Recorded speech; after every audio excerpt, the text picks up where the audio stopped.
From the beginning, I sat in a meeting with Jeremy and Caleb and the whole team, and we pitched comment section. And we had produced a pilot, and the marketing team and the social media team was developing it. Yeah. They brought me in. I could have been fired at any moment. If they had not greenlit the show, my job would have been axed. I had nothing else to do. Not my show would have been axed. I would have been axed. Sat in this meeting with Jeremy. We played the pilot, and he got through it. We watched all three. You know, looking back on it, it was a terrible, terrible pilot. But he looked over at me. He was silent in his normal Jeremy way, contemplating things, and looked at me and he said, I don't understand this show, but I know other people will.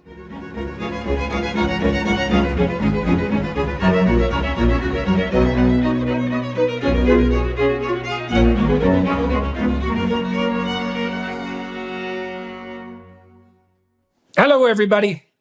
I'm talking today to Brett Cooper, YouTube phenomenon, but in the prepared manner that many people who are explosively successful are prepared. Brett started acting when she was very young. She was very dedicated to her pursuit of her artistic career. She was aided in that by the efforts of her mother, and so she had that working for her. But by the time she was 10, she had a pretty decent CV on the acting side behind her. She spent a fair bit of time in Hollywood, expanding her abilities, protected from whatever toxicity that environment might offer by the aforementioned commitment of her mother. And then she got a stellar opportunity, but also had set that up with Daily Wire. She had worked with Dennis Prager and some other conservative organizations, making short form social media content and learning how to do that. And that's a real skill in and of itself. And got the opportunity to expand that into something of longer form with Daily Wire. Was hesitant and afraid about that. Felt at 19, because that's when the offer came in, that perhaps that was beyond her, but took the plunge and has produced out of whole cloth a spectacularly successful YouTube channel. And with about 4.5 million subscribers, that's been built up in the short span of a couple of years, and also has a plethora of exciting acting opportunities arrayed in front of her as a consequence of her partnership with the Daily Wire. And so join us for all that. So you've made a big splash in recent years. That's what I've been told. Yeah. Yeah. Why? Why do you think that is? What are you doing that's working? I think I'm filling a niche that I myself wanted and that I was lacking. Growing up, I didn't have influences online that I felt like spoke to me, that shared my values, like a common young person with more traditional values. I did not see that, especially growing up in Hollywood. I was not surrounded by that whatsoever. And so when we created the comment section, when I came to Daily Wire, I wanted to reach young people in general, but I specifically wanted to talk to young women. Yeah. And is that fundamentally your audience? No, it's growing. It's becoming more female-oriented, but it's always been more male-dominant. I think that's just because more young men are on YouTube. And yeah, well, that's a big thing to fight against, so to speak. Yeah. And I think the last time I looked, which is a couple of years ago, like YouTube was 80% male-dominated. So it's hard to not have a majority male audience. But my female audience continues to grow. And when I meet fans in public, when any member of my audience comes up to me, obviously I'm thrilled to meet all of them, and they're always such kind and interesting people, and they always, share interesting stories. But the people that speak to me the most are the young women, where I see myself in them. Yeah, and what are they telling you? They thank me for sharing their values on such a public platform. They thank me for showing that it does not have to be scary to espouse common sense and traditional values. They say you feel like a big sister that I never had, or like a little sister, or you give me hope for my daughters. And it's incredibly touching. I was just talking about it while I was getting my makeup done, but I am incredibly blessed and incredibly grateful to have been given the platform that I have. Yeah. Right. I'm honored. So when you grew up in Hollywood, let's talk about that a little bit. I understand that you were emancipated at the age of 15 to pursue acting. Okay, so let's start with that. I don't think we have to go any earlier than that. Now, was that the point at which you moved to Hollywood? No, I moved to Hollywood tell me when the I was. story. I moved to Hollywood when I was 10. When you were 10. Started From where? From Chattanooga, Tennessee. Oh, yeah. Mm-hmm. You been Okay, there? then I guess you have to start. I have to go back a little earlier. Well, I would say so. How was it that you, and I presume your family, decided that it was a good idea to move from Chattanooga, Tennessee to Hollywood? Like, what was behind that? The short of it, and I'll get into the long of it, but the short of it was me. I felt like I needed to perform, like I needed to breathe. I loved telling stories.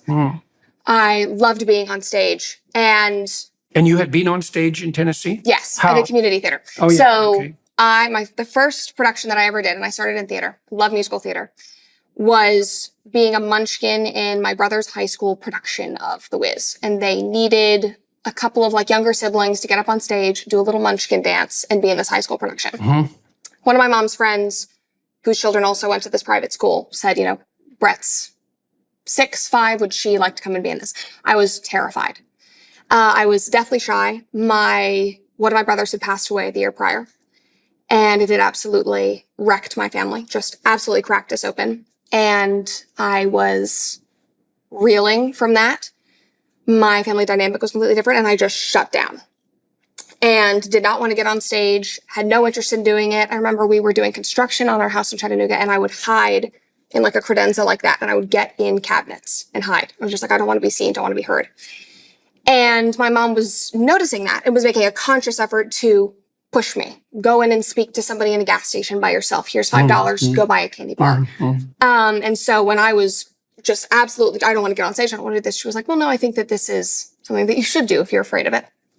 And I got on stage and have like never felt that way. And she said that me being on stage, I just came alive. And that's how I felt even at 6 years old. That was at 6? That was at 6. Okay, and so what performances did you undertake after that? How did that develop? I did multiple at that high school. Then I started doing community theater productions. And then I was begging my mom to do more. I was like, let me find other things. Can I do a community theater production here? She was originally from Atlanta, and Atlanta was 2 hours away. Could I go do Annie? Annie is being, produced in Georgia. Can we drive out there and I'll audition because I really want to play, the little orphan Molly in Annie. The Atlanta Symphony and Opera, I started doing like singing lessons. They were doing La Boheme and had a children's choir. Please let me go audition for this. And so my mom would put me in the car and we would drive 2 hours, and she would sit outside while I would be in rehearsals and dance classes. And I just came alive, and there was nothing that I loved more. And why did you like performing? What did it do for you? It gave me an outlet to express things I didn't feel comfortable expressing at home. What kind of things? I think it was less of a specific emotion, and it was more of I was just able to be completely openly me. I was able to put myself in other people's shoes. It's like that Atticus Finch quote where, you get to put on somebody else's shoes and not walk a mile on them, but remember what he says in Kill a Mockingbird. It gave me the opportunity to do that, to put myself in character circumstances that were completely unlike my own. It was an escape in a lot of ways. Well, it's play. It is.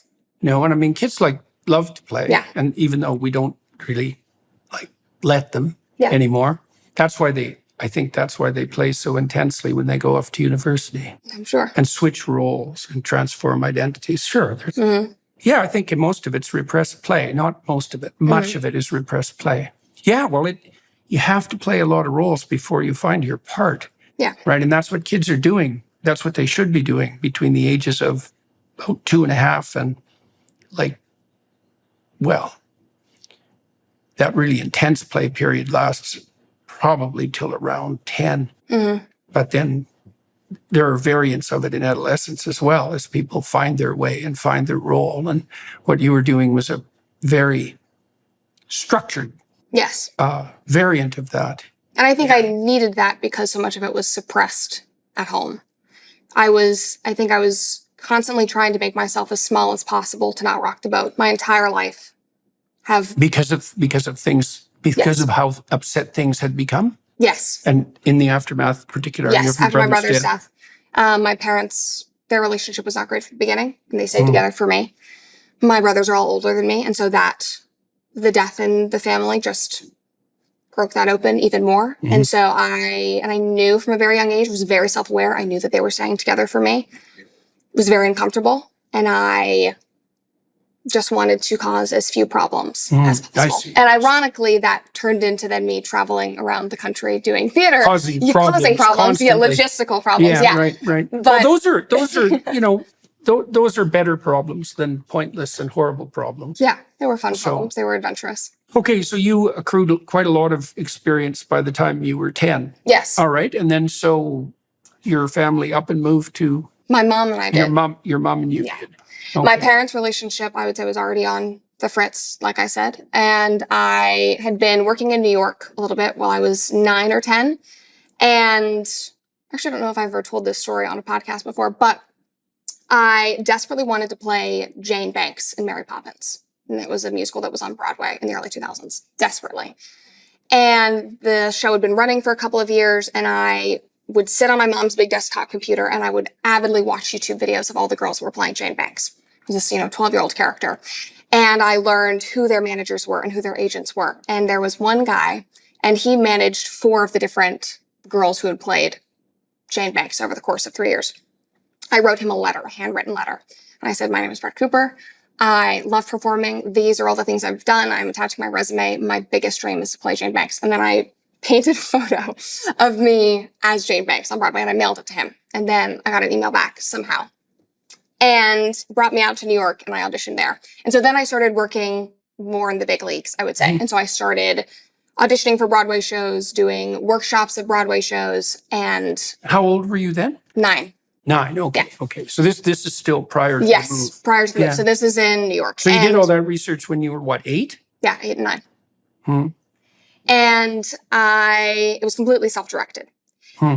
And I hit my growth spurt very young. And on Broadway, if you are under the age of 18 and you're playing a children's role, if you're playing a 12-year-old, an 8-year-old, a 15-year-old, they want you under a certain height limit. So the people in the back of the house can distinguish an adult from a child on stage. And so I think for Jane Banks, the specific role, and for most of the young roles at that time, it was 4'11".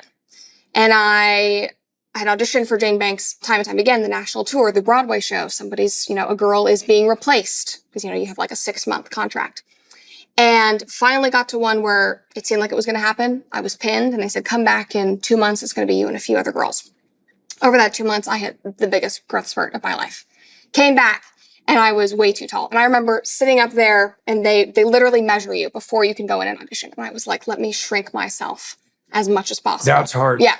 And they said, no, we're not going to hire you. Not because of my talent or anything like that, but you are just too tall. Something you cannot control. Sizeism, I would say. Yes, yeah. Definitely. Exactly.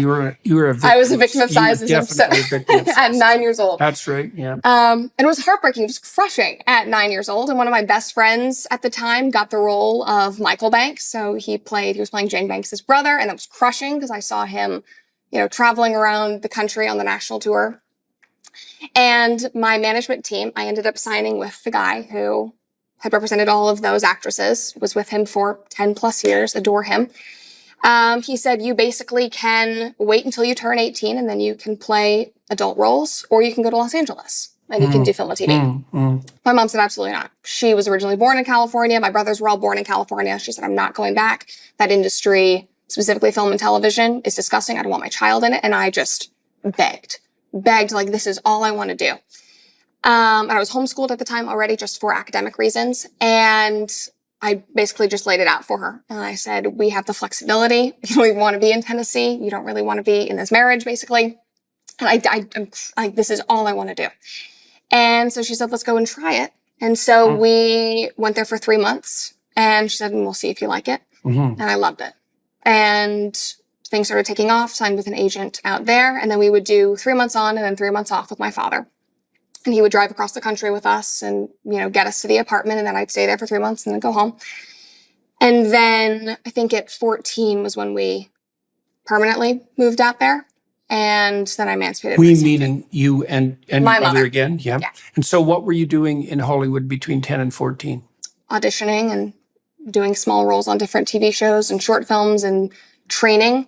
That's the biggest part of being an actor, is that you are in acting classes 4 times a week. You are doing singing lessons. You are dancing. You're building your skill set. I remember, I had to do I was on a TV show and I had to learn how to fence. So you're in, fencing classes. And in addition to that, I think this is important, I had a lot of things outside of acting that I think kept me more well-rounded so that my identity did not completely get wrapped up in this industry that is very vapid and it is very based on vanity and selfishness and fame. And I was, a horseback rider, and I was a ballet dancer for 15 years. I did gymnastics. I played tennis. I was very, very involved in school. I went to an online private school, incredibly, incredibly academic. And I would say my identity was honestly more wrapped up in my education at that point in my life than it was in acting. And acting was just something that I got to do. And was your mother fun. facilitating all of this? Was she helping you out? Yeah. Right. So you enjoyed your time in Los Angeles between 10 and 14? I loved it. There's been a lot of rumors about child actors in Hollywood recently. What do you make of all that? It's all true. So what did you escape unscathed? I did. I would say I saw a lot of it. What did you see? For example, I worked on a children's TV show on a major network. And one of the writers, after we wrapped on the show, after the show was canceled, had incredibly inappropriate relationships with young women like me who were on the show. Young women in my... How young? 14. Okay. And to my knowledge, this was not sexual, but it was objectively grooming. It was inappropriate relationships between an adult and minors because Hollywood goes ahead and it blurs the lines between what is appropriate between adults and children, because you're working with adults constantly. Right. My entire life, my entire childhood, I spent more time with adults than I did with children. My management team, they were all adults, obviously. Agents, managers, directors, casting directors, producers, wardrobe assistants. You're surrounded by adults constantly. Writers, in this case. And those lines get really blurred. So if a writer on a TV show that you worked on invites you and one of your co-stars out to lunch to talk about another TV show that he's working on, your parents go, oh, okay, yeah. Well, you've worked with him for 2 years at this point. Let's take you to lunch. And then you're sitting here with this girl who's a year older than you, and he starts talking about the lesbian fantasies that he has about you and your friend. Like, that's nothing happened, but that's the fact that he thought that was appropriate. The fact that Well, that's a testing behavior. Yeah. And then the fact that later we're walking around the restaurant and he puts his hand in my friend's back pocket, who's 15 years old. And I was just, I'd get me out of here. Completely inappropriate. She was, How many of the young people in Hollywood are sold into that, so to speak, by their parents? Now, you characterized your mother as someone who was loath to take you on the Hollywood adventure. But there's no shortage of parents. Is it more common among mothers? Probably. Yeah. The cluster B type mothers who use their children to their own advantage, come hell or high water. Jazz Jennings, for example, springs to mind, right, in the most brutal and horrible possible manner, right? But you can see a lot of this on social media. Parents pimping out their children, transforming them as well, and then proclaiming their moral virtue in consequence of the transformation. My child is very, very deviant, but I'm such a wonderful person that I still love them deeply. Right. But it was them in the first monstrous place behavior. that pushed them in that direction in the first place. And then you might say so. Yeah. And I think another example, did you read I'm Glad My Mom Died by Jeanette McCurdy? No, I haven't read it. Fantastic. And that I think is the most incredible example of what a lot of these younger people. Jeanette McCurdy. She's from iCarly. Jeanette. Yes. You haven't talked to her on your podcast. No, I have not. I believe she talked to Michaela. Okay. It was just an incredible book. I remember I read it last year when it came out, and I was just tears reading it, because these are the stories of the people that I grew up with. They're the things that I saw but was protected against. My mom was very wary about me being involved in this industry, and she was a shark. Mm-hmm. She set firm boundaries. She was always watching. She was always within eye shot. Right. So you had a guardian. Oh, yes. Right. And the other thing that I think was incredibly important that she did was, again, like I said, I had so many other things going on in my life, so my identity was not wrapped up in this industry. Mm-hmm. I never connected it to money at all because my money was put in savings accounts. My parents never touched it. My mom never touched it. The state takes 15% of whatever a young actor makes and puts it into your Coogan account. So if you are in a situation where your parents are exploiting you, at least by 18, you have some money. Never touched any of that, and never wanted me to connect Hollywood and making money. Because I would see, she saw people in my circle, these kids, they would, do an episode on a TV show, and then their parents would go out and buy 6 American Girl dolls, and they would buy a fancy new car for the family. And, the parents would take a huge vacation that the kid at 8 years old paid for. Right. And my mom always wanted to ensure that I stuck in this industry because I loved it, because I couldn't live without it, because I loved telling stories. And at least once a month, she would say, "Are you sure you want to do this? Because if you ever want to stop, we'll stop. I don't care how much money we've invested in your acting classes and your dance classes. If you want to stop, if you want to go home, you'll pack up and move to Tennessee." What made her so sensible? She's just a brilliant woman.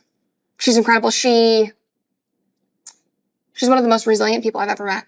She has been to hell and back a million times. Her first husband passed away. Her child then passed away. My older brother, in light of my brother's passing, has severe mental illness. He's permanently in a psychiatric facility for schizophrenia. Very, very hard marriage with my father. Very, very hard upbringing where she was often the black sheep. She is very comfortable being non-traditional and doing things that would be considered unconventional in whatever circumstance she's in. So how did you end up with traditional values then?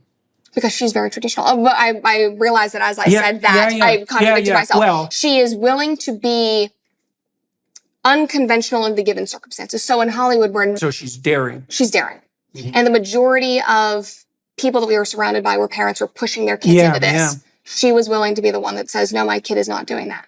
My kid isn't doing this kind of project. My kid is not going out for this project that is run by a producer that we know has, a bad track record." She was incredibly involved. Right. Well, so fundamentally, the case you're laying out, it's always useful to look at situational determinants of unfortunate outcomes, let's say. And, the first thing you said was, well, there are kids working with adults, and so the lines are blurred. And, okay, so that sets the stage. And then you can imagine that within those relationships, there's no shortage of people always whose ability to obtain intimacy, like in a relationship or sexually, is like stunningly compromised, right? And so those people at minimum are going to, just as a consequence of their inability, are going to be looking for opportunity and maybe not even that good at distinguishing an appropriate from an inappropriate opportunity. And then there's the ones that are really bent because they're resentful and because they're isolated. They're actually looking for innocence to subvert and destroy. Those are the more people who tilt more in the explicitly narcissistic and sadistic direction. And your circumstance was such that you had a mother who was watching out for you. And so that instead of a mother who was complicit and exploiting you. Who turned a blind, Now, you said you had a growth spurt when you were, how old, 9? Yeah. So how physically mature were you by the time you were 14? Relatively. I always looked older for my age. That's another thing that blurs the lines, of course, it is. Right? Yeah. And if you're around adults and you learn to act like an adult, you're going to also present yourself, in a more mature manner. Yeah. And if you physically look like one. Well, that's... It makes it very, very complicated. However, it just shouldn't be complicated. What did you do you think that... So often girls, bully victims in general, girls who are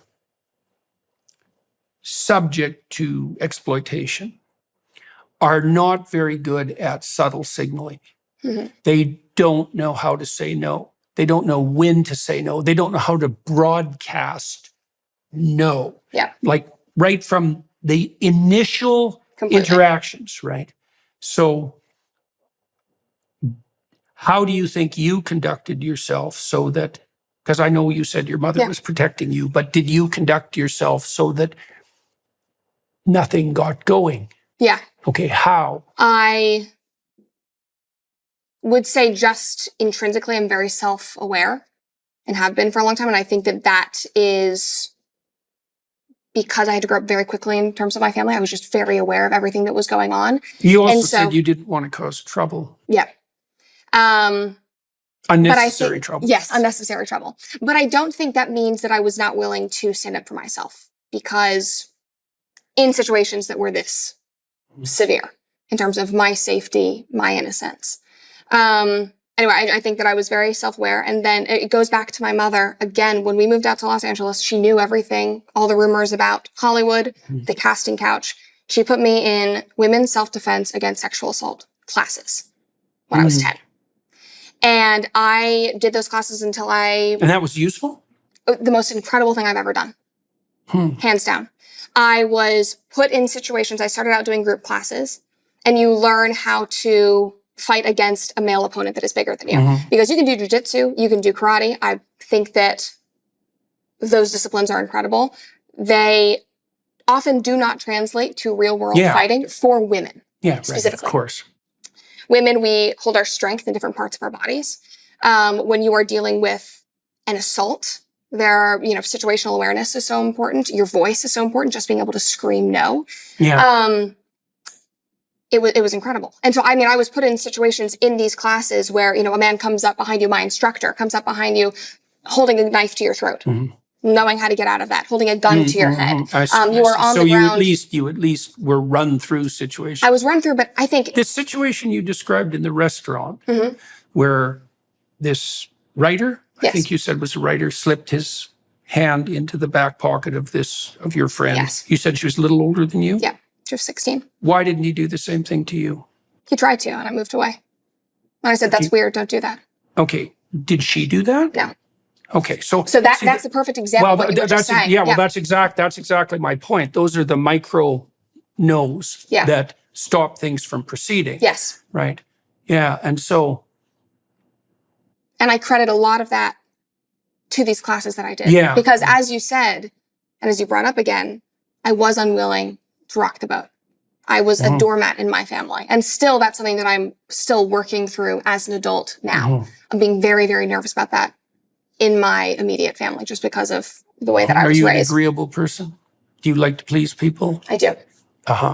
Right. Well, you can also see the complexity, because if you're an entertainer and you're on the stage, you're obligated as part of your role to be magnetically attractive, charismatic, and all of that, and to capitalize on that. And so drawing the line, Marilyn Monroe, she said she could walk down the street as Norma Jean, or as Marilyn, right? And if she walked down the street as Norma Jean, no one paid any attention to her. But if she walked down the street as Marilyn Monroe, then she was magnetically attractive, right? And so those are obviously, well, she was a master of that seductress role. She's still iconic because of that. And it's like 70 years later. That's really quite something. And it certainly destroyed her, right? Because that was too much. Well, if you're an actor, an actress, then you have this conundrum, because you're rewarded for your attractiveness. You're capitalizing on your attractiveness. You're among adults, but you have to hem that in so that you're not exploited. Yeah. Right. Well, when exactly are you being exploited, and when exactly are you exploiting yourself? It's not like that's obvious. So it's a very good thing that you had your mother along with you. Yeah. The courses too, that's interesting, because you were at least placed in frightening situations, and you were at least alerted to the fact that those sorts of things existed. How do you think what you learned in the courses translated into changes in your day-to-day behavior? They addressed my doormat behavior. They addressed my agreeableness. Because more than any of the physical fighting that I was doing, and that was fun, and it was an energy release, and it made me feel powerful. Emotionally, I held myself differently. my confidence skyrocketed right. because for the first time in my life, I was given permission to say no. I was given permission to draw a line in the sand. And I think that is what my mom wanted more than anything. I think that obviously she wanted me to be able to defend myself.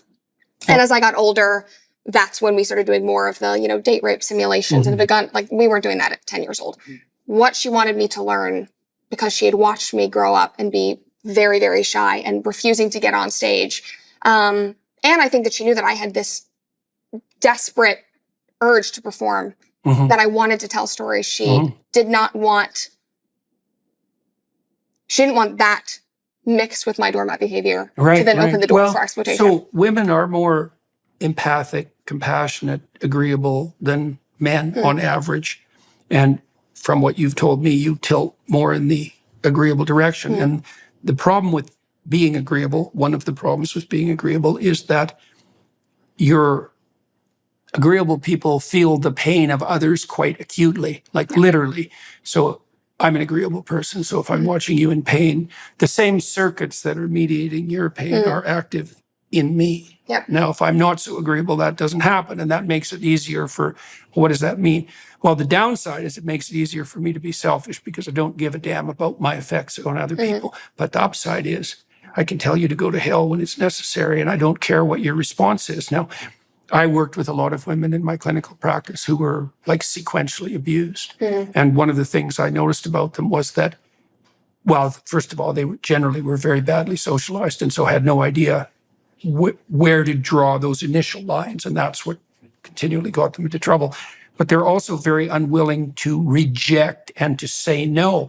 And the reason for that's obvious. Like, if you reject someone, if you say no to someone, if you stop their advances, you're definitely going to do something like offend them or hurt their feelings. And so, if you're an agreeable person, that's a very difficult thing to do. It's the worst thing you could do. Yeah, exactly. A disagreeable person will just crushing. say, a disagreeable person will just say, well, no, and I don't care what you think about it or feel about it. Like, screw off.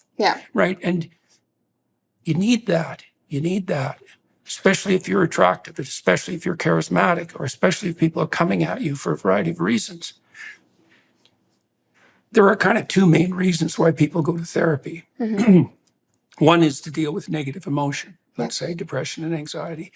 The other main category is to learn how to stand up for themselves.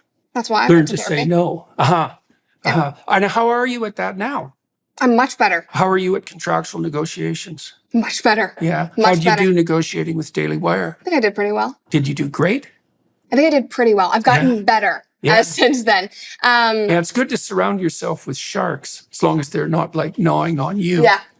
But it's been Have you had good agents? I've had great agents. That's good. Yeah. That's good. So you've had people other than your mother that have been on your side? Yeah. Long-term relationships with them? Yeah. Oh, yeah. That's a good deal. And I think one thing, and I think we're going to talk about this later, but another thing is my now husband, I think has probably been the most influential in that. How long have you known him? 2 years. And influential in what way? In encouraging me to stand up for myself.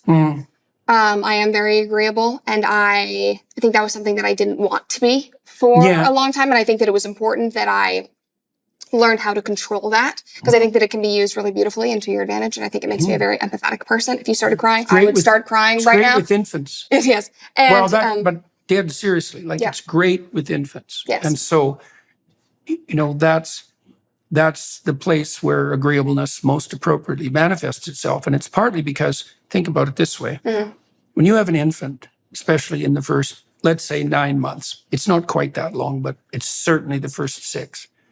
You have to agree with everything, right? Every single demand that new creature makes, you are obliged to say yes to, right? And so if you're agreeable and empathic and compassionate and responsive, then that's a perfect match for that relationship.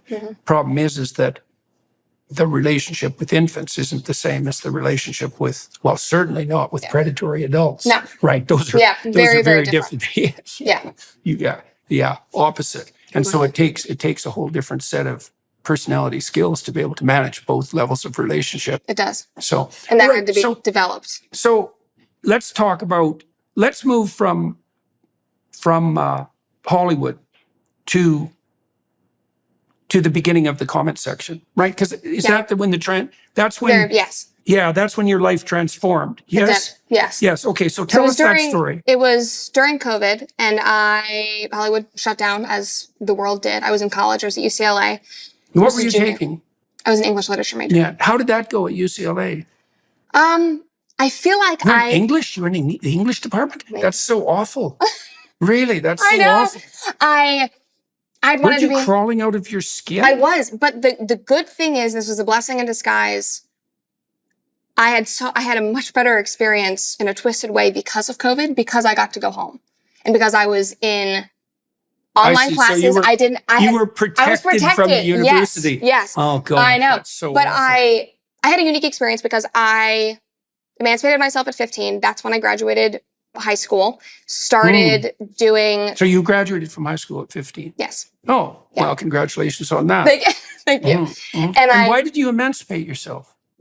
I think a lot of people assumed that it was all for acting, but it was mainly family. My parents' divorce had gotten pretty messy. And I was being used in the middle of it, inadvertently so. And that was not a position that I wanted to be in. And I was making enough money to remove myself from that situation. And I think the most important one was my brother's schizophrenia had really taken off at that point, and it became a physically dangerous situation to be at home.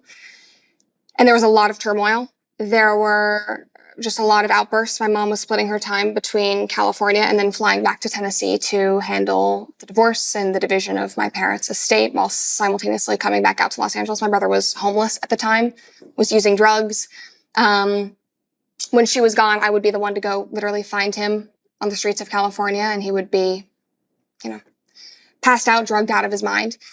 And that mixed with my parents' divorce. And then also I had a career on top of that. And I was getting offers for jobs, but because I was still technically under the age of 18, I had to have a legal guardian, within 6 feet, eyesight, earshot. And my mom could not be there because she was handling this. She was handling too many other things. Did your relationship with your mother maintain itself? Yes, she was insupportive. And what about with your father? It struggled.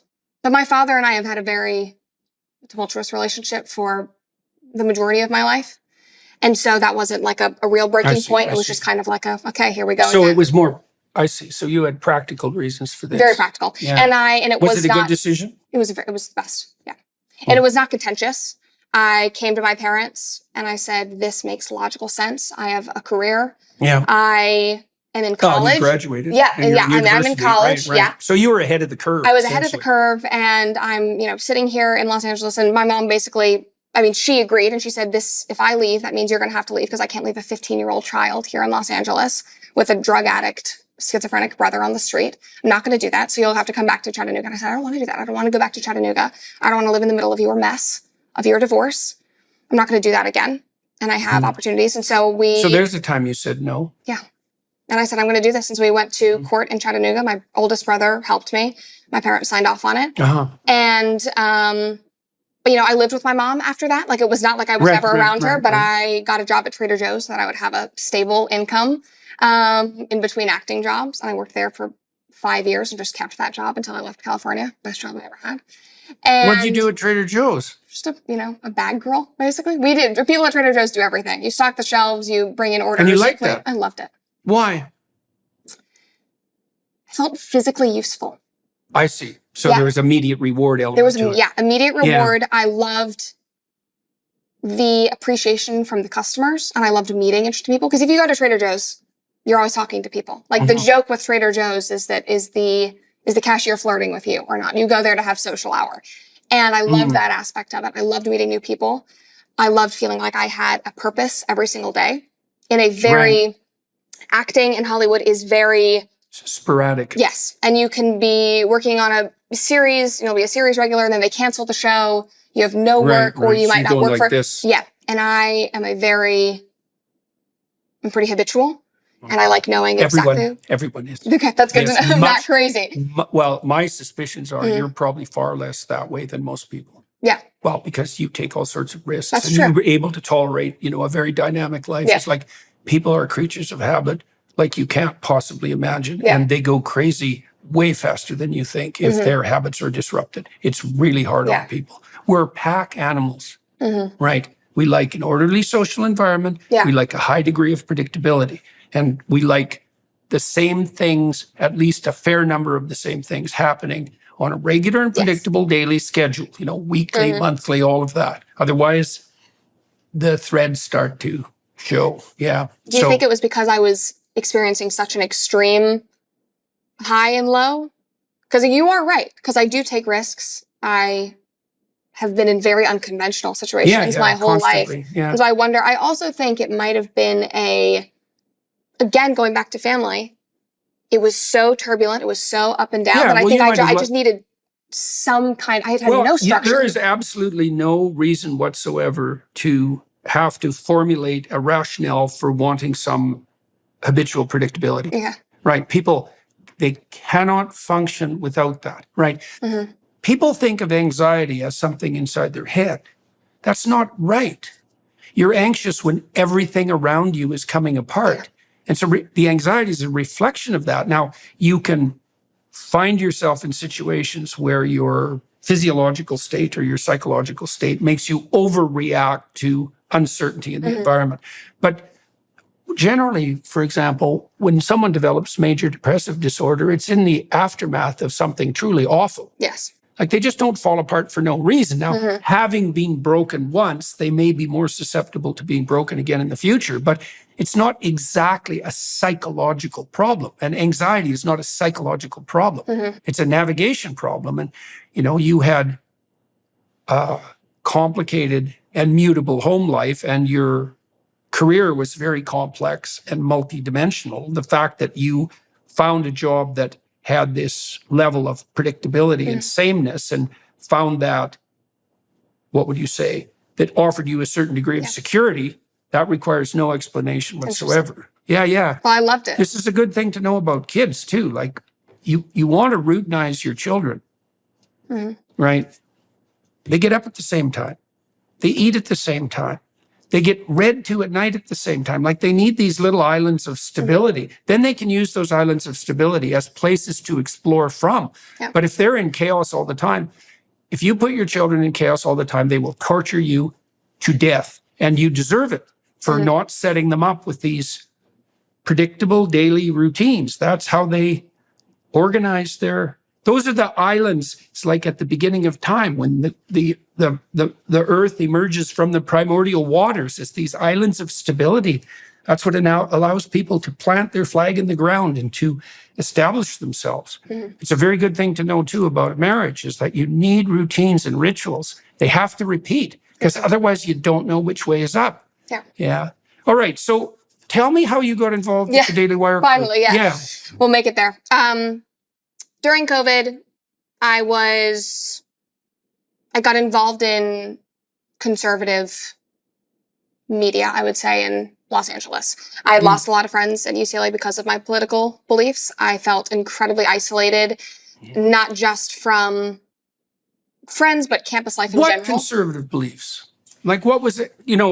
First of all, one of the things I really have observed about the left, and I do not believe that this is true of classic liberals or conservatives.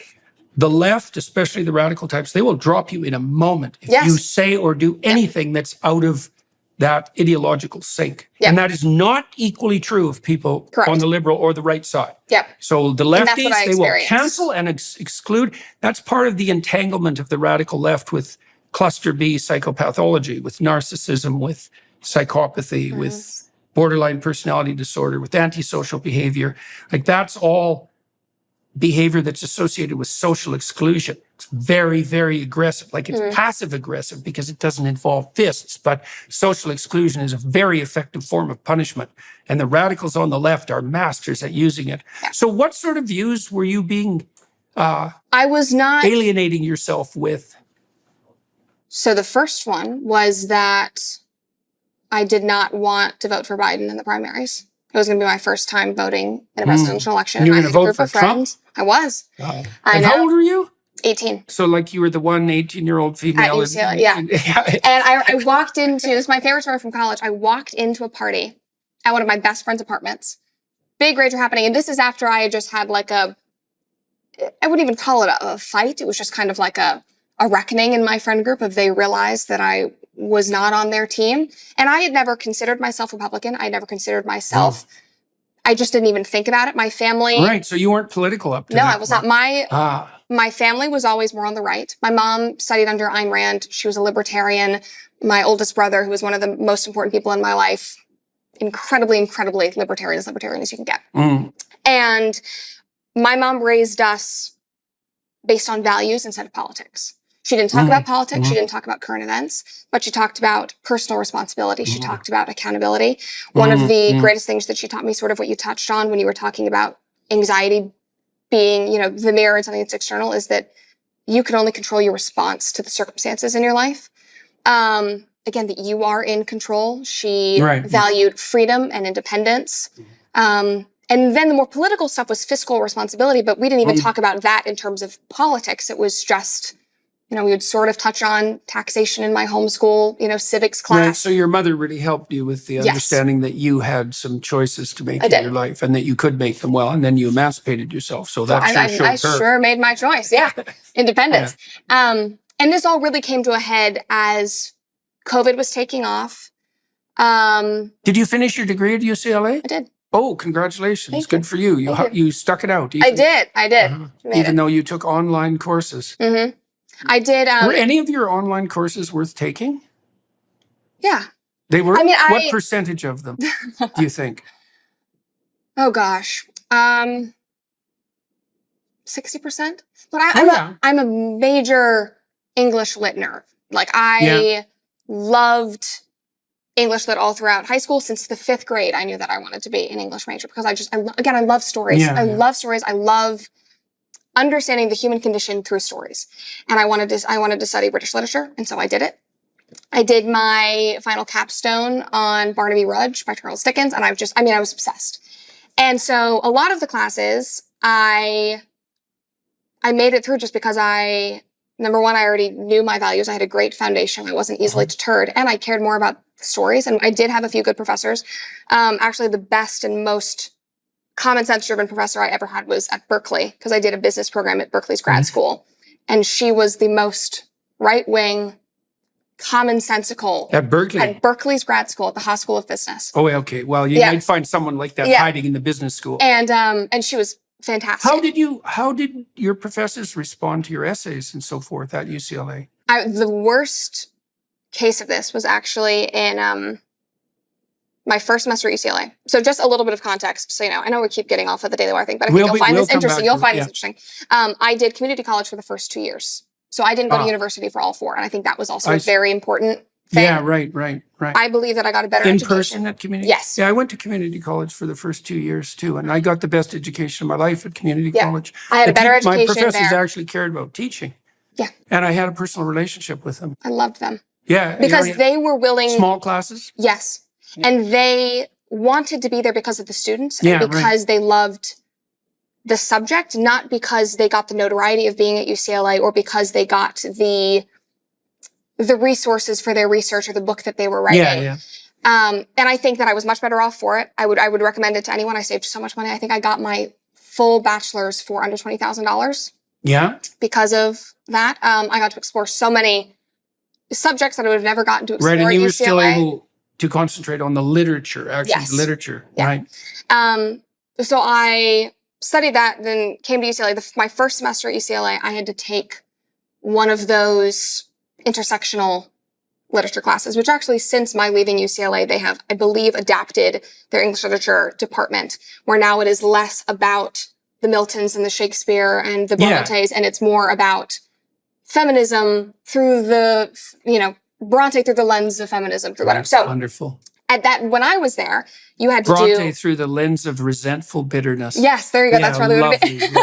Or just makes it even more enjoyable. How we as professors are morally superior to all the great artists of the past. Exactly. Right. That's basically it. But when I was there, you only had to do one of those.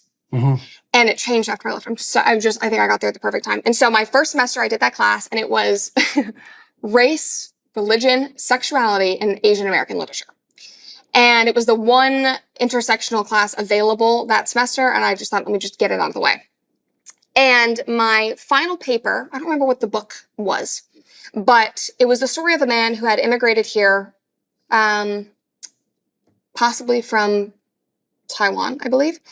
And it told his story of assimilating into American culture, the struggle of being an immigrant, alleged racism. He was also gay and was dealing with that.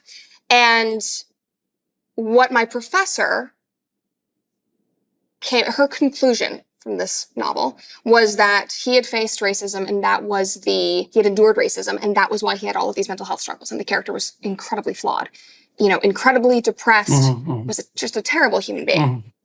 And the thing that she did not bring up or did not touch was that he was sexually assaulted halfway through the book.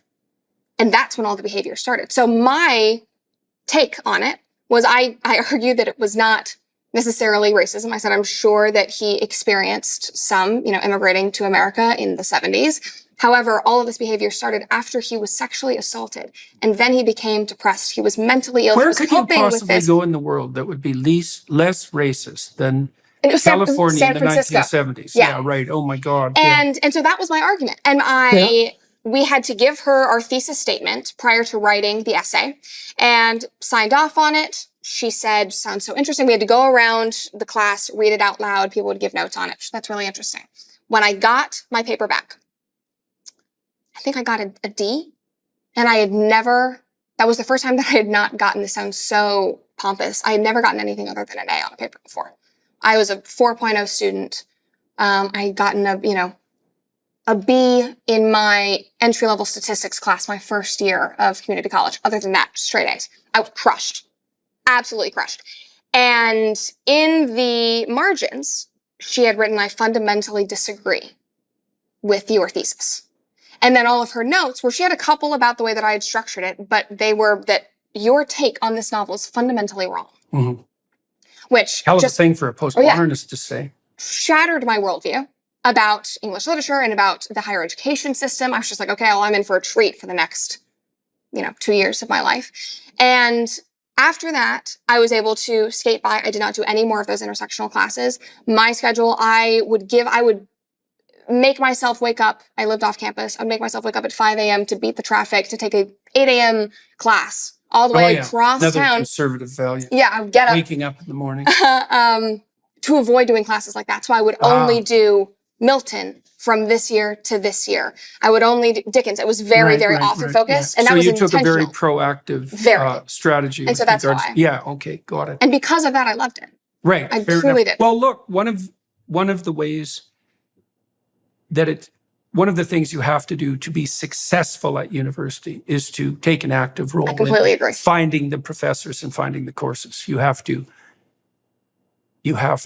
search them out. And once you have a good professor, you need to stick with them. But you have to discover them. You have to explore. And job opportunities on top of that. I think one thing that I've been just witnessing as I saw some friends that are graduating from college is that they are not being set up for career success whatsoever. There's no push for internships. There's no push for work. In that friend group where I got hit in the head, I don't think I finished that story, but I was hit in the head with a Communist Manifesto at a party. Oh, yeah. Yeah. Hit in the head, like literally? Throat. Yeah, when I walked into this party. That was after I'm not going to vote for Biden. Yeah. Popped in the head. Throat chucked at my face. Many people have been hit in the head by the Communist Manifesto. I'm proud of it. Yeah. Where was I going with this? Oh, but in that friend group, I was the only one who had a job. Not just a Trader Joe's job. They did not have internships. In their junior years and their third quarter junior year, they got their first internship. I had an internship every single semester. I was working. I took that proactive stance. Right.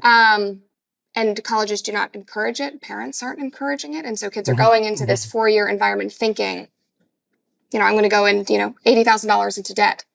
I mean, you talk about it on Twitter all the time and on your show that, then you're popped out into the world, you're in debt, you have a meaningless degree, and you have no job opportunities because they haven't encouraged. Yeah, none. Yeah. And my generation is entering the workforce later than any other generation ever has before. It's just shocking. So yes, you do. If you are going to go to college, and I still am a lover of the liberal arts. I still do love university. I love that I went. I love the things that I learned. I love the essays that I wrote. I'm such a nerd. I had my transcript up on the wall because I was so proud of it in high school. Like I truly love it. But you have to be incredibly proactive. It's not something that you can just passively skate through if you want to, suck the marrow out of it.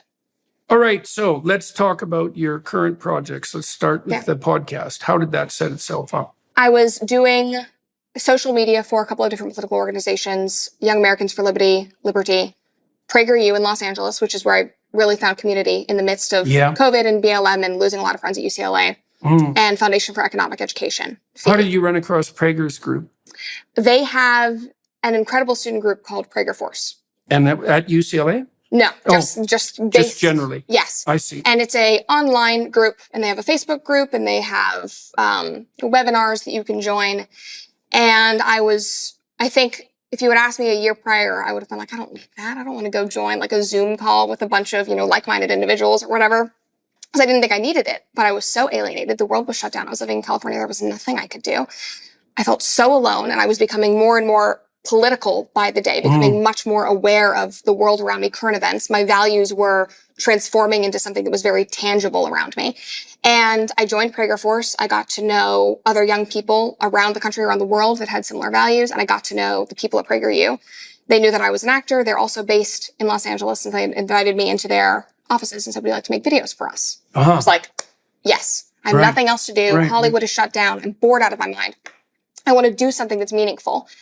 And then I jumped from that to writing. I did some economic journalism at Foundation for Economic Education and did social media for them as well. Jumped to Young Americans for Liberty, running their TikTok and Instagram accounts. Oh yeah. And so I had a growing, I wouldn't say big because it's nowhere compared to where I am now, but I had a growing Instagram presence just through TikToks and Reels, all short form. And then I woke up one day and saw a DM from Daily Wire, and they said, hey, we've been loving your content on Instagram. Would you want to? And that was what year? That was 2021. 2021. Okay, so it's 3 years ago now. Yeah. Yeah, okay, so you got a DM from who? It was a producer at Daily Wire. I see. And she was like the social media video producer. And she had been tasked with finding a couple of people that were doing well on social media, young people. And because a member of their team who worked on the YouTube channels, he had the idea that we needed a YouTube show. And these were all people that were around my age. And it was very, very cool. And I think a lot of people look at my show and people that have critiqued me before, and they imagine, Jeremy Boring sitting in his glass office being like, I need to get the youth. So I need whatever. It was this was like, I'm going to create something for the young people. It was all people my age. They were sitting in the Daily Wire offices saying, we need content for us.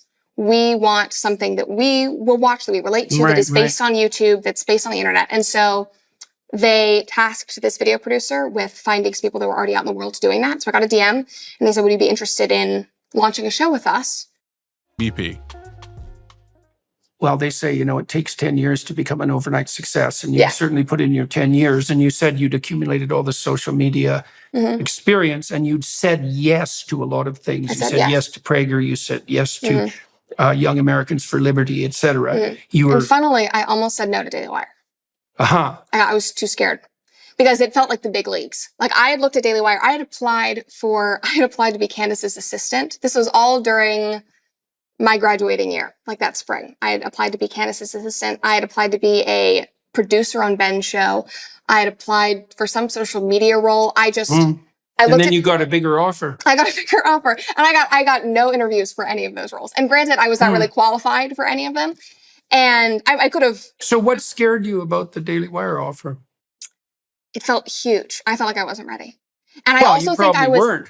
I don't know. And, that's the good thing. You just, jump in head first. Yeah, well, that's the thing. When you make a status transition, if it's a major transition, you can't be ready when it first happens.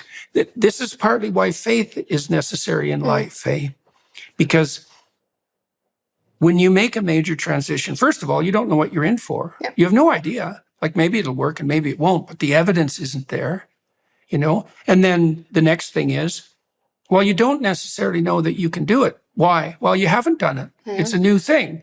Well, so how else can you move forward in a situation like that except in faith, and you said your mother helped you with this, but that you had already learned that you could take tasks upon yourself and grow into them, right? And so you said even though you had done a lot of that the Daily Wire offer intimidated you. What was the offer exactly? Was it to start your own YouTube channel? Yes, it was to start the show. Okay, and how was that outlined? Like a number of times a week, the full-fledged YouTube channel? It was not even, so I turned it down even before any of that. And obviously didn't fully turn it down, but I didn't even want to send in an audition tape at first. Because they wanted me, they knew that I had done short form videos. And they said, here's a couple of things that are going on in the world right now. Could you do a longer form reaction to this? And just, talk off the top of your head, give your take on culture. Yes. And I got so scared and I didn't even want to send in a tape. And I think that it was because I was out of practice taking risks. For 10 years in Hollywood, I would audition 4 to 5 times a week. I was told no 99% of the time, and you have to be okay with that. I would take huge risks. I, moved across the country, writing a letter to That's why kids manager. have to be allowed to fail. Yes. That's why they have to lose in competitions. They have to learn. Yeah. I lost a lot. Well, the thing is, you skipped over something there. And you said, when you went to all these auditions, you've been successful, but your success rate was like 1%. Right. Well, that's a lot of failure. And most occupations are like that. Most, like a job search is like that. Yes. Right. If you do a comprehensive job search, the probability that you'll get rejected for any given position is like above 90%. Yeah. And so if you're not accustomed to that, well, what are you going to do? You don't, you think the world is against you when the situation is actually that moving forward productively is rather unlikely, and the default answer is generally no. Most jobs that are advertised, for example, don't even exist. They have an internal candidate. Yeah. So you're not going to get that job. It's posted for like technical reasons. So they're going to say no to you. It has nothing to do with you. It has to do with base rate of rejection. Yes. Right. The base rate of rejection in the world is very, very high, but it's not 100%. Right. So you keep on plugging away. And you have to be resilient enough to do that. Okay, so how did you change your mind? My mom yelled at me. Oh, good. Yeah, good. She did. Oh, yeah. And she said, you were being an idiot. And she said, I don't care if you don't get this. I don't care if you don't actually take the job later on. But you are shooting yourself in the foot. This opportunity it's a once in a lifetime opportunity. And she said, you've been trying to get in with the Daily Wire. I'd already seen what Jeremy was talking about with what he wanted to do with creating a parallel to Hollywood. All of it. I was completely bought in. I watched Matt and Michael constantly. They had just brought on Candace. I was just like, these are my people. And I felt like I could learn a lot from them. But then when this opportunity came around that was so big, I went, no. And I teach you to ask for it. Yeah. And no, she yelled at me and I did it, and it all took place. And I also think what you were saying about humans needing routine and habit, for my entire life, like we've already outlined, it's been up and down, tumultuous. For the first time at this point in my life, I had normalcy and structure. And my mom had just bought a farm, and I was living 5 minutes away from her. I was working as a waitress at a really nice restaurant, and I was doing these social media jobs. I had gotten into law school. I withdrew from law school because I decided there's no reason for me to be a lawyer. I should not be a lawyer. But I was wanting to plant down roots where I was. And where were you living? I was in Boise, Idaho. Okay. This is a whole, okay. We don't need to spend that going to that. Fine. But yes. And I thought, this is where I just want to be. I want to find a nice guy. I want to get married. I want to work in marketing. I want to be near my mom. And I had bought 2 horses that were on her farm. I just want to live. This is just normal and it's safe. And I think for the first time, it was just so comfortable. And I didn't want to ruin that. And she said, this is not the time to be afraid. This is not the time to be risk averse. This is what you've been working for 10 years. And you get to be... it's very common. I saw this a lot when I was working with people. People say no to what they want. Yeah. Right. And they do that in micro ways. Right. And then they do it now and then in major ways. And then the opportunities dry up. They do. And they think, why are there no opportunities coming my way? It's like, you have to be prepared for a lot of failure, and you have to say yes enthusiastically whenever an opportunity makes itself present. And then they multiply. But boy, it's partly too because people actually they don't have faith that it's okay if good things happen to them, right? They don't feel that they're worthy of it. And so, and sometimes that's understandable. It's not surprising that you were nervous about having to move from making short form content was it scripted, the short form content? No. Okay. So at least you had that. I still had that. Yeah. Right. So you were doing it. And it was a physical move across the country. It was leaving my mother, who had been my rock through this entire career, obviously my entire childhood, moving across the country within 2 weeks. Right. To Nashville. To Nashville. Yeah, yeah. And again, just work in the big leagues. Like I walked in and just, Matt Walsh walks by and I'm like, this is somebody who I've looked up to. It was incredibly intimidating. I'm so glad that I did. When I think about it too much, it just makes me want to cry, because interestingly, and I talked about this on a live stream, at my wedding just a couple of weeks ago, one of my bridesmaids gave a speech, and she's been my friend for 11 years or so. We were 15, we were at Disneyland. And she remembers a specific conversation where I said, there's 3 things that I want in my life. I want to be married, I want to have a farm, and I want to be successful at whatever I'm doing. I want to have a successful career. And at that time, I thought that it was going to be, a producer, Reese Witherspoon-esque, running some kind of production company like that. And so she stood up at our rehearsal dinner and she said, you have just bought a farm. I just bought, 60 acres or something like that. And and you're now getting married tomorrow to an incredible man, and you are successful. And I think about, if I had not taken that risk, I might have had the farm. My mom had a farm a few minutes away. It wouldn't have been mine. It would have taken a long time to do that. I might have married a really nice guy, but it would not have been Alex, who I adore. I just think he worships the ground he walks on. I think he's incredible. And I would not have this career now that is so perfectly harmonious with everything that I loved about Hollywood. I loved telling stories. I loved being on camera. I loved reaching people through media, while also being true to myself and not compromising my values. It is perfectly harmonious. So your channel grew like mad. Crazy. Yeah, yeah. Really, I had 1 million really subscribers in 5 months. Right. And you're up to about 4.3, something like that now on YouTube. In 2 years. Right. So obviously you could do it. Yeah. Right. So that's extremely interesting. And I will say, and it wasn't, I think that we found an important niche.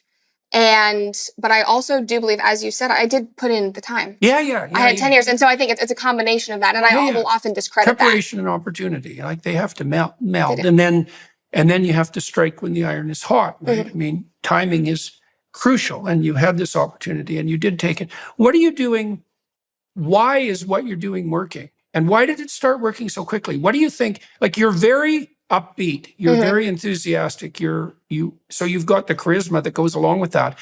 Why don't you characterize a typical show, and why don't you walk me through why you think it works? I think it works because, like you said, I do approach things with a positive attitude. I think a lot of content online right now is incredibly angry, especially things that are, I don't want to just say political, but also cultural commentary. It's very angry. It's very intense. Yeah. And with my personality, I think I have been able, and my sense of humor and my levity and the fact that I take myself and my work very seriously, but, I can laugh at anything. I think that if you're not laughing about something, you're crying about it. So you might as well find humor. And I think that humor is an incredibly important way to reach people. I think that is something that my show does really, really well. And it's the kind of show that I would want to watch. And kind of like I said at the beginning, when we sat down, this is something I did not have. I knew that this needed to exist because I would look around and like I've said, I watched your YouTube videos. I would watch Michael. I would watch Ben debate. I have, his line about, in that debate, I don't remember where it was, it might have been UC Santa Barbara or something, where, that kid said, well, how do you know that girls can't be in Boy Scouts? He's like, it's in the name. Like, I watched all of those debates. I was constantly consuming that. I didn't see myself represented. And it's weird for me to say that because I will often critique Hollywood, always saying you need to be represented, you need to be represented. But in this case, I do believe that it was important because I did not see Well, that young means you person. occupied that. Look, there's two ways of looking at that. You can whine and complain about the victimization, or you can see that that's a market opportunity because the And niche take hasn't it. been filled. Yeah. Right. Well, the social media landscape is pretty new. Yeah. It's not surprising that all the niches aren't filled. Yeah. And so you filled, and this is why I'd compared you a bit to Candace earlier, is that you filled a relatively rare niche, Yes. which is young, female, conservative commentators, right? And I also who are think- entertaining, right, and engaging. Well, you know, that's a lot of combinations of, that's a lot of rare traits combined. And I also think more on the right, whether you're libertarian or conservative or classical liberal, the women that I saw were either, and this is not talking down to any of them whatsoever, it just wasn't me. I either saw, you know, the Trump intern type girls in their pencil skirts, the DC, you know, politicos. Right. Or I saw, you know, Yeah, well, the you're hunters a and creative the conservative. Those are Yeah. very rare creatures. like I saw like the outdoorsy hunters, and I think that they're amazing. Yeah, but that wasn't like I was in a very weird box where I just felt like I'm a normal girl. And why do I not have anybody to watch that's sharing my values, that has a take on things that I can relate to, that I feel like I'm not crazy for the things that I believe. And so I think that is one of the primary reasons why it just took off immediately, because young people. Well, you hit the target. I did. Right. Yeah. There was a gap there. And Yeah. Yeah. And I think, you know, again, the humor and my personality, and I care about it, and I care about my audience a lot. Mm-hmm. I genuinely care about them. I genuinely want to make good content for them. When I meet them in person. Yeah, that's really important. It is. And because I see myself in them. And I still do. I don't look at them as like, oh, you were me a few years ago. Like, I am creating things that if I wasn't doing this, I would want to be watching. Right. And I would want somebody to care about me. How's the Daily Wire been to work with in that regard? Incredible. Yeah, I've had the same experience. Yeah, there's two things they do for me. Mm-hmm. The first is they leave me the hell alone. Yeah. Well, the thing is, if you hire someone who's on a journey, let's say a creative journey, and you box them in, then that's the end of them, right? I struggled with this continually at the university as it degenerated, because I loved my job. I loved doing research. I loved being a professor. I very much enjoyed being a clinician. But I wanted to be left alone so I could do it. At minimum, just don't get in my way when I'm doing the job you hired me to do. Like, that's the minimum requirement. There's another requirement too, which is, well, how about I bring you a creative idea and you jump on board? And one of the things that's really characterized my relationship with the Daily Wire is that they've said yes to preposterous projects, and like right away, and backed them. They did that with the Exodus seminar I did, which is very high risk. It's a very high risk project. We did a gospel seminar and a Western civilization project. These were complex projects. Yes. They whipped them up very quickly. They do that very well. quickly. It was stunning. And they, not only did they green light them almost immediately, and then we went ahead with them right away, but they also edited them extremely professionally, produced them extremely professionally, and did that all rapidly too, and enthusiastically. So we're in a fortunate position with that crop, because we're in a growth phase of that enterprise. And they're, you know, they, as far as I can tell, not only do they put their money where their mouth is, but the people there are fully and enthusiastically and non-resentfully and efficiently on board. And so that's very, and it's been very helpful. Even when they don't completely understand it, they're on board. I mean, just from the beginning, I sat in a meeting with Jeremy and Caleb and the whole team, and we pitched comment section. And we had produced a pilot, and the marketing team and the social media team was developing it. Yeah. They brought me in. I could have been fired at any moment. If they had not greenlit the show, my job would have been axed. I had nothing else to do. Not my show would have been axed. I would have been axed.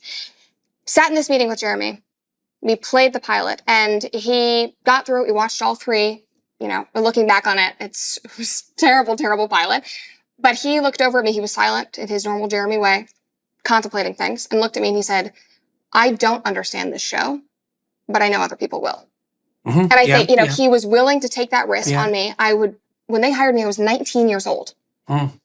Right. I just graduated college. Oh, it's no wonder you were nervous. You should I was be so nervous. nervous. Yes. I was 19. They were giving me, you know, I wouldn't say they were giving me a platform. They were helping me with a platform, but we were starting with zero. They gave me resources, an incredible team. And they took a chance. Yeah, definitely. And even when Jeremy watched it, he said, this show's not for me. Like, I don't get the memes. I don't understand the TikToks that you're talking about, the lingo you're using. But I know it's important because I know Yeah, he has This enough doesn't confidence exist. to allow people to generate autonomous projects. Yeah, which is also the hallmark of a confident and creative manager, and also something that makes that group a pleasure to work with, like a genuine pleasure to work with.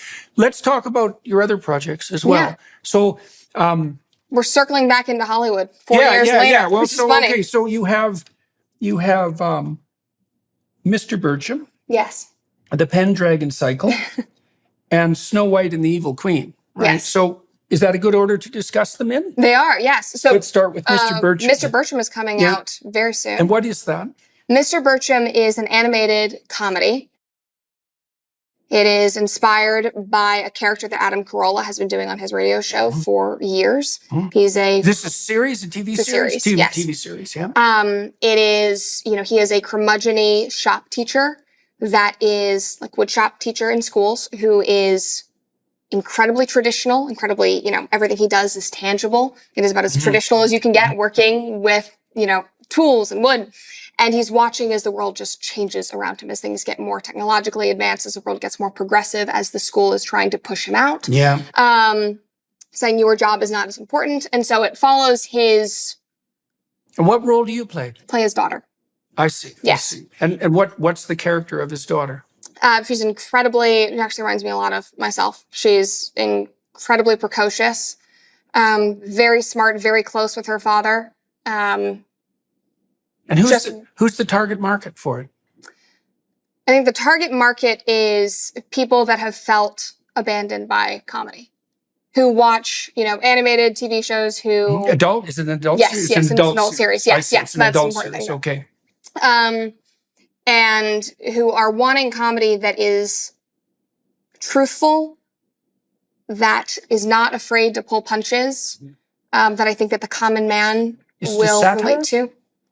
It has some satire. I wouldn't say that it is satire, but it has many satirical elements to it. It's the writing is incredible. They brought me on, and I didn't really know what to expect. And I had done voiceover a lot, but had not done it in a few years. And that's always interesting because we recorded this whole series. I play a very significant role in it. Have not met Adam yet. I have not, Megyn Kelly plays my mother in it. Oh, yeah. I have never met Megyn yet. I'm meeting her next week for the first time. But you record all of this completely remote. She's quite the powerful force. She is. Yeah, and she's done extremely well on her own. Mm-hmm. Yeah. So, two thumbs up for her. Yes, we brought her in for that. And, but you recorded all remote. And so I only got to see bits and pieces of it. I knew that the scripts were fantastic. And then I started to sort of see the When does it launch? It launches this month. Oh, it does? Eh? Yeah. Okay. And that's on the Daily Wire. Yes, platform. that'll be on Daily Wire. Okay, Plus. let's talk about the Pendragon Cycle. Yes. That's a huge enterprise for Daily Wire. Huge. They've poured a tremendous amount of resources into it. It's the biggest swing we've ever taken. Yeah. That Jeremy has ever taken. So walk through it. I talked to Jeremy a bit about it on my podcast, but let's hear it from your perspective. So the Pendragon Cycle, and I'm sure Jeremy told you this, it is his favorite book series.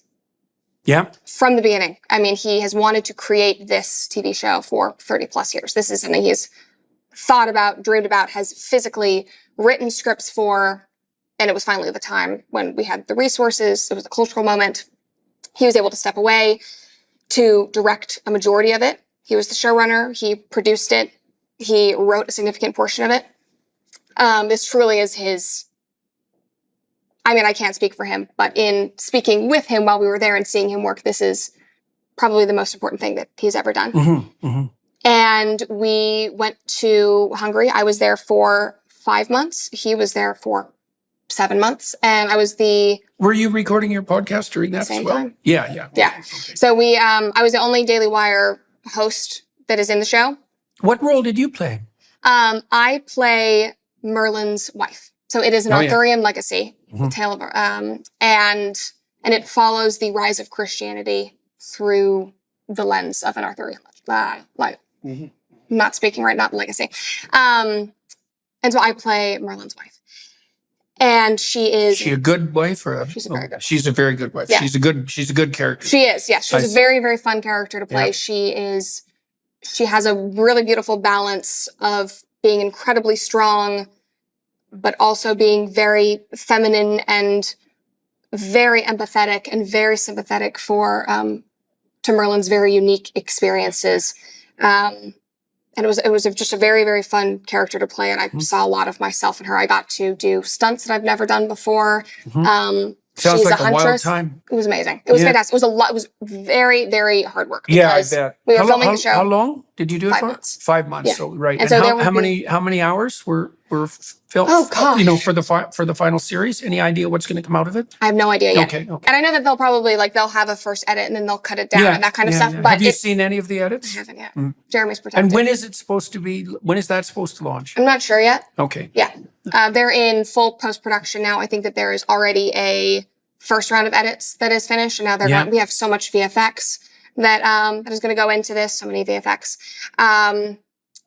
There's just a lot of post-production that has to be done. But the very cool thing is, even though we are using some VFX, we did 90% of everything that you will see on the screen practically. We physically did it all. There was the series starts with an incredible sequence with Spanish bull leapers. And they were physically jumping over these bulls. One of my best friends who played the lead in Pendragon, Rose Reed, she was in the arena with these bulls. She trained for months to be able to look like one of these bull leapers. She was having to navigate around the bulls. I was on horseback with a spear, jumping over streams, chasing a boar. We were physically fighting. If there was an explosion that you see on screen, we felt the fire. There's a scene where I'm, running through, putting out a fire. I was basically covered in fire protection, which is like a goop that you put on so that you can't be set on fire, running through fire as people were being fully set on fire around me. It was absolutely incredible. They did not hold back. Good thing you said yes to the Daily Wire. Right? Isn't no it kidding. Awesome? No. And it's very special because it's very full circle because I get to go back and do what I love more than anything, which is tell stories. But I get to do it with people who I love and trust, who I know are not exploiting me as a child actor, who share my values and are genuinely creating content for the betterment of other people. Right. Well, that's a good deal. It is. Because I would read scripts that I would be sent in Hollywood and I would look at it. I would say, I don't want to watch this. Like, these are terrible characters. They're sharing terrible messages. I don't even want to be a vessel through which this gets out to the public. Right. Right. And I knew that at a young age. And you didn't have that feeling with the Pendragon cycle No, it's an incredible story. I haven't had that feeling with anything that I've done with Daily Wire. I think Mr. Bircham is incredible. I can stand behind that completely. The Pendragon cycle is a perfect mix of something that is meaningful in terms of its values and what it promotes and the values of the characters that you will fall in love with, while also being something that is beautiful and that people objectively can enjoy. You're not going to sit down and say, I'm watching a Christian TV show. Right. You're going to enjoy it because it actually is very good, but you can know that the people who made it, the hours that were put in. Jeremy barely slept for 7 months. But I've also never seen him happier because this was his dream. I gained massive respect for him watching this take place. And he did it masterfully. And so you can feel good watching that. And it's incredible being an actor in that environment and being a vessel, because you really are a vessel. You go there, you stand, and you mold yourself to the character. And you lose a lot of yourself in doing that if you hate the project and if you hate the character you're playing. But if you're able to love the character, if you're able to love the production and the story you're telling, it makes it so much more meaningful, and you feel like you're actually part of something that can impact audiences, can impact the culture in a really important way. So let's close with Snow White and the Evil Queen. So you were picked to play Snow White? Yes. Yeah. So we announced it when we announced Bent Key, which is our children's division. And I think a lot of people assume that we had already filmed the movie when we released the trailer. It was very backwards. We did not do that. We were maybe a week into filming Pendragon, and I get a text from Jeremy, and he just goes, "Where are you?" I'm like, "I'm at my apartment." And he says, "I need you to meet me at the Parisi. Can you be here in 5 minutes?" And that was maybe an 8-minute walk. I was just like, yes. So if Jeremy asks anything, you say, yes, I'll be there. Sprinted out of the apartment. I get to the lobby of the Parisi, I sit down, and he says, "We want to do something that it might be impossible." And this was at the time that it was during the SAG strike, but everything was going viral about Disney's Snow White. Everything Disney. Everything perversion Disney. of the social order and the demolition of the narrative. Yep. What? Of the destruction of values. Traditional narrative. Yes. Yeah. let's just rewrite this. Be great every Oh, time. yeah. We'll improve it. Yeah. Yeah, these With their ancient not so stories. secret gay agenda. Mhm. And so that was in the middle of all of this happening, and I had obviously been following it. I had done episodes about it. No, the gay agenda is a mask. It's just a destructive agenda. It is. It's just it's a demolition agenda with Of all traditional values. We're pro inclusion. That's the mask. That's the mask. That's so that if you attack it, you sound like a bigot. Yeah, then you can't. It's their wall. Yeah, no, we're just bringing in the marginalized. It's like, wait till you invite the real monsters out from underneath the rocks. And you're bringing in the marginalized. We're starting to see that happen already. Oh, yeah. Yeah. The maps. Yeah. Oh, yeah. Oh, no, there's worse monsters than them, right? No. No matter how bad, there's no limit to what people are capable of doing, right? And so as you see one extreme emerge, you can be absolutely 100% sure that that new margin has a multiplicity of more extreme margins on its fringe. Correct. And there's no end to that. Well, the end is that everything collapses. Yes. That's how this has happened historically. Yes. So, okay, so Snow White, where are you? Where are you with this project? We are in pre-production. Yeah, you went to see Jeremy and he told you yes. So I went to see Jeremy, and this was as everything with Snow White was happening, and people were very disappointed, very upset about the way that Disney was rolling out this project. The way that they picked such a fun actress too.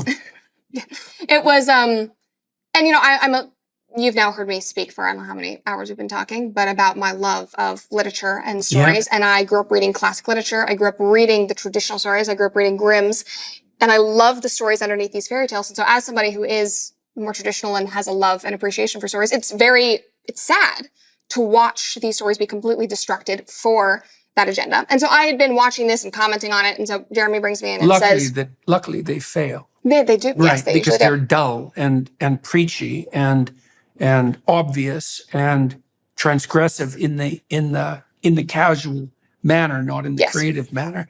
Right. But yeah, Jeremy said we want to do the impossible, and we want to do our own Snow White. And we want to do it in line with the values with which it was written. We want to honor the story, and we want you to play Snow White. And Jeremy had been watching me work.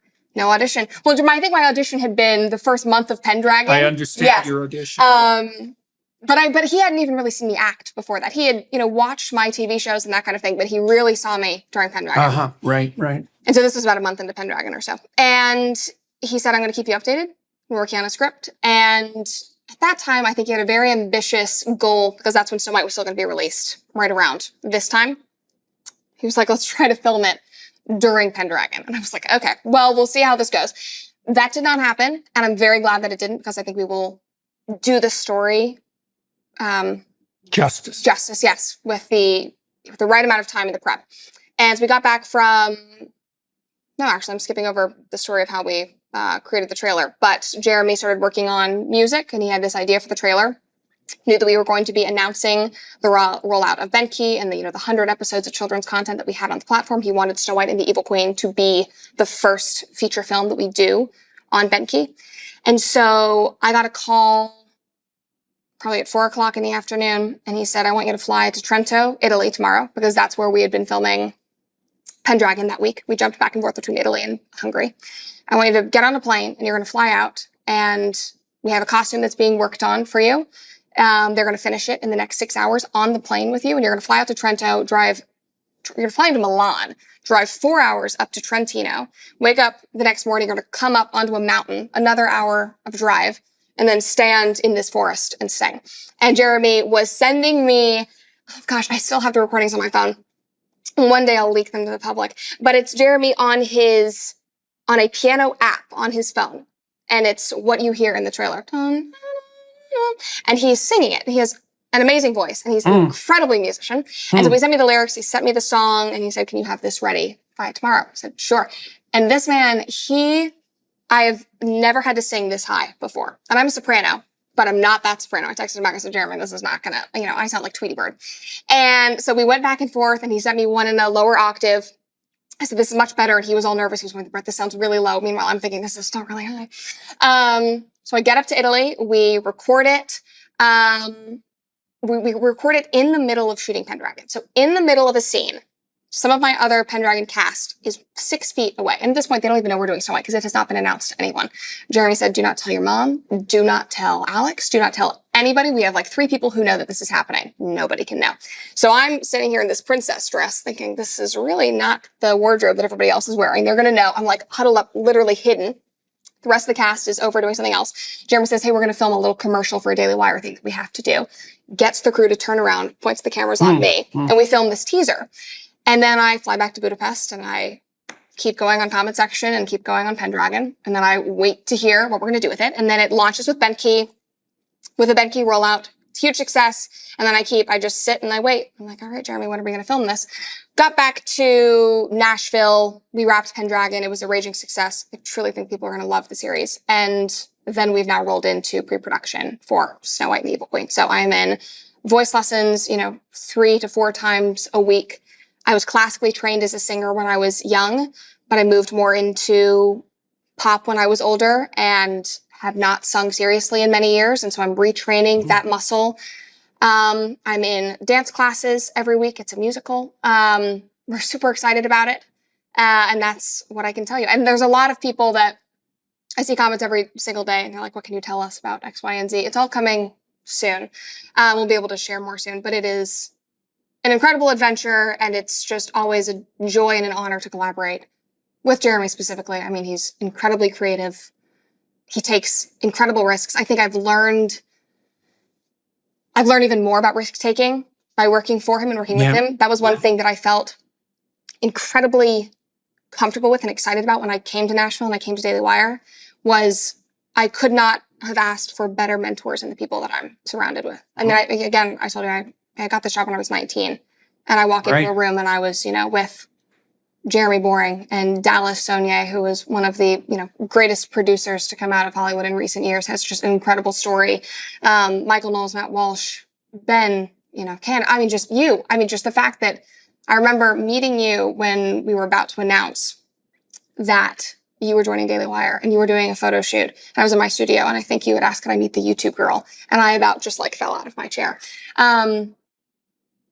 But I just could not have asked for a better group of people. And they encourage me. I grow every single day, not just in my career, but I learn from all of you, emotionally and spiritually and in my personal life. And that's just an incredible, incredible gift. Typical Hollywood story. All right. Well, look, that's a good place to stop this part of the discussion. I think what we'll do for everyone watching and listening, I think what we'll do on the Daily Wire side is talk about women. Sounds great. Yeah, because we haven't done that, and marriage, because you're newly married, and the conception of women in the modern world as it is, and perhaps how it might be if it was tilted in, let's say, a more conservative direction, and what attraction there might be in that, and what obstacles there are in the way of communicating that to young women. So that's what we'll do for half an hour on the Daily Wire side. If you who are watching and listening want to continue to join us, that also enables you to throw some support the Daily Wire way, which, well, if you're happy with the state of the world, then there's not much point in doing that. But if you think that things are a little unstable and that some additional voices on the side of something approximating tradition and reason might be useful, well, they're putting up a pretty good scrap. And so also to all of you who are watching and listening, thank you very much for your time and attention. It's always much appreciated and hopefully never taken for granted. And to the film crew here in Scottsdale, Arizona, which is where I am today with Brett. And Brett, thank you very much for coming in today to do this. It's a pleasure to talk to you. You're a very entertaining character, and congratulations on having enough daring to play the fool. Thank you. Yeah, no kidding. Well, seriously. Yeah. It takes a lot of daring to throw yourself over the edge. It's true. Yeah. Happy to be here. Yeah.